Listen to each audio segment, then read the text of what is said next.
What keeps us healthy and happy as we go through life? If you were going to invest now in your future best self, where would you put your time and your energy?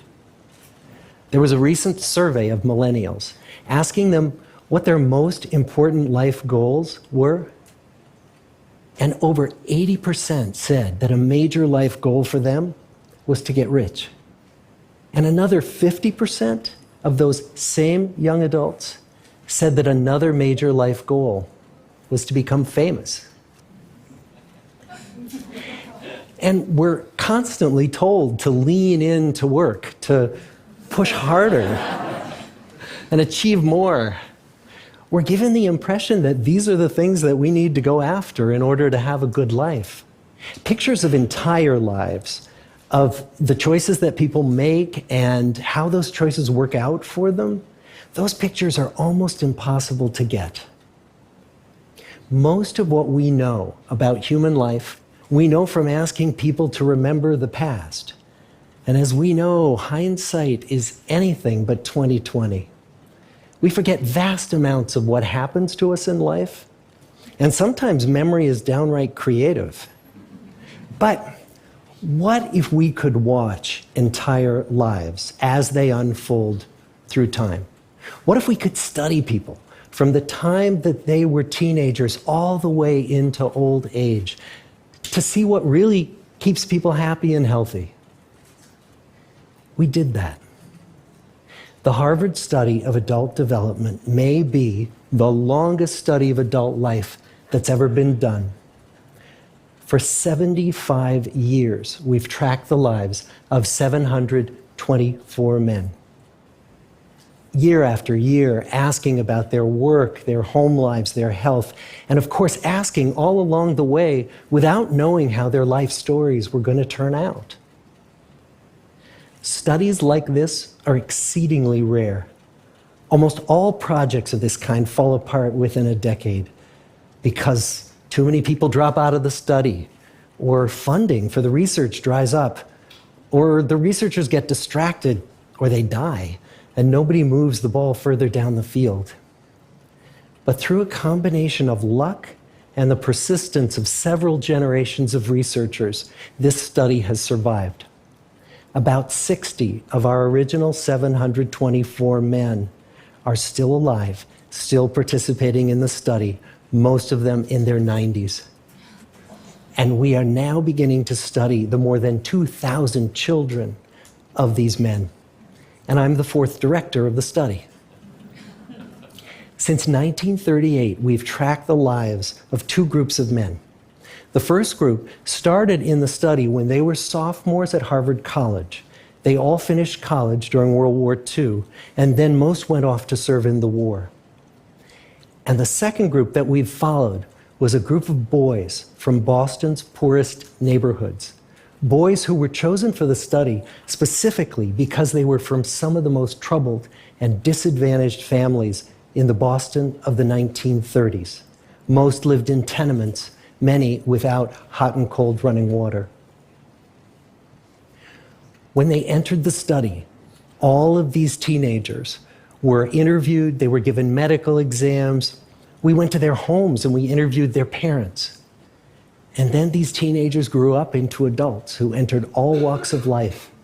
They became factory workers and lawyers and bricklayers and doctors, one president of the United States. Some developed alcoholism, a few developed schizophrenia.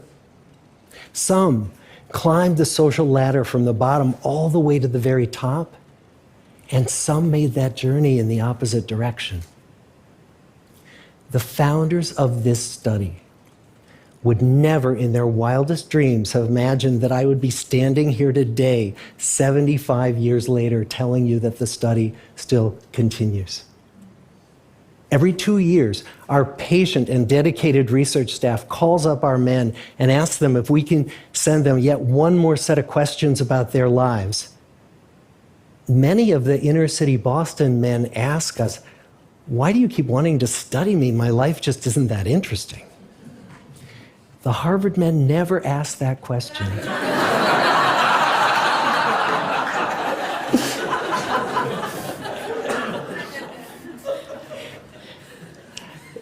To get the clearest picture of these lives, we don't just send them questionnaires. We interview them in their living rooms. We get their medical records from their doctors. We draw their blood. We scan their brains. We talk to their children. We videotape them talking with their wives about their deepest concerns.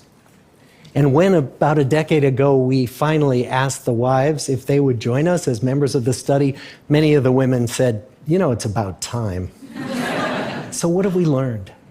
What are the lessons that come from the tens of thousands of pages of information that we've generated on these lives?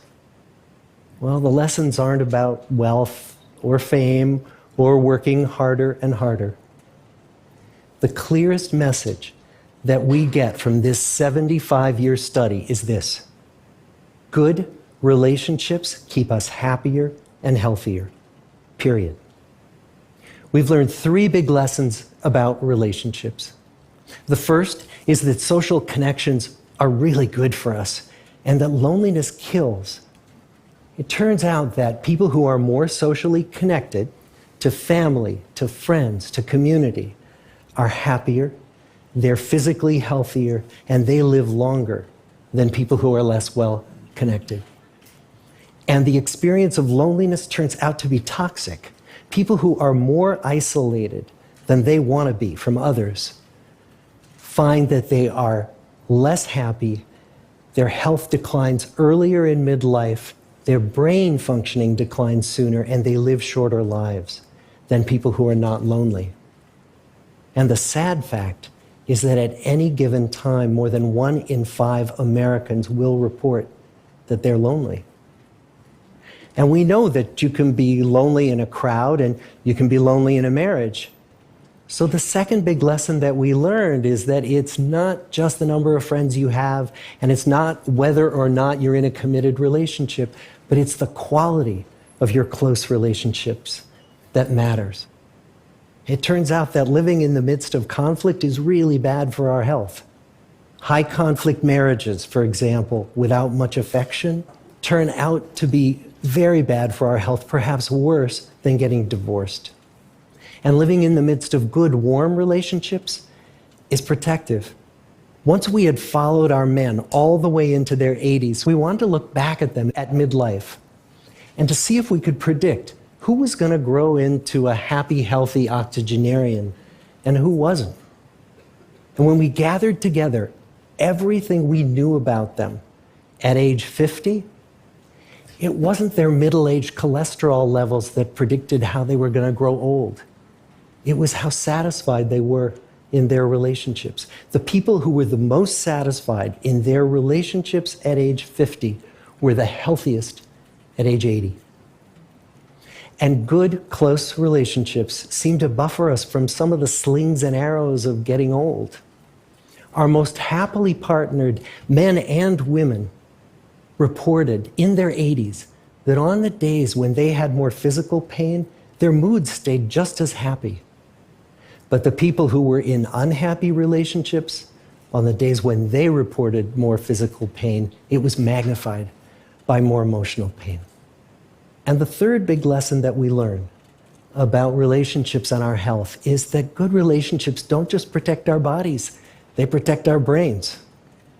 It turns out that being in a securely attached relationship to another person in your 80s is protective. That the people who are in relationships where they really feel they can count on the other person in times of need, those people's memories stay sharper longer.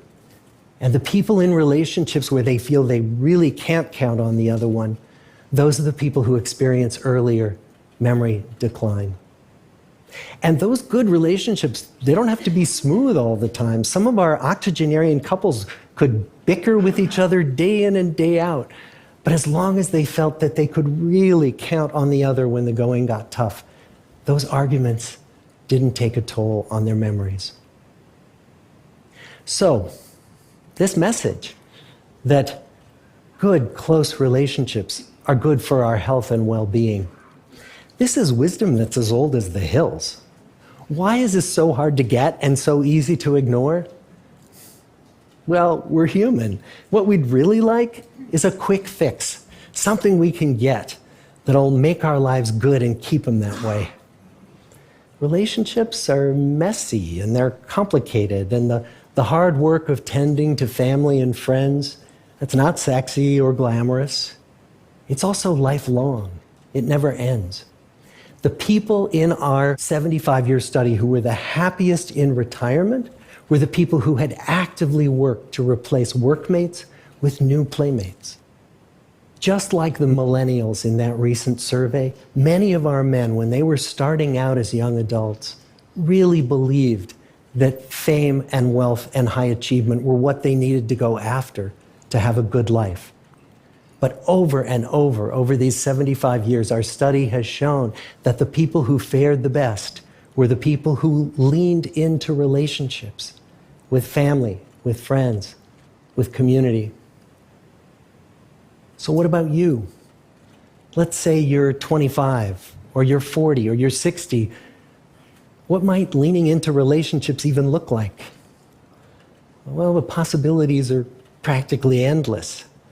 It might be something as simple as replacing screen time with people time, or livening up a stale relationship by doing something new together, long walks or date nights, or reaching out to that family member who you haven't spoken to in years, because those all too common family feuds take a terrible toll on the people who hold the grudges. I'd like to close with a quote from Mark Twain. More than a century ago, he was looking back on his life, and he wrote this: "There isn't time, so brief is life, for bickerings, apologies, heartburnings, callings to account. There is only time for loving, and but an instant, so to speak, for that. The good life is built with good relationships." Thank you.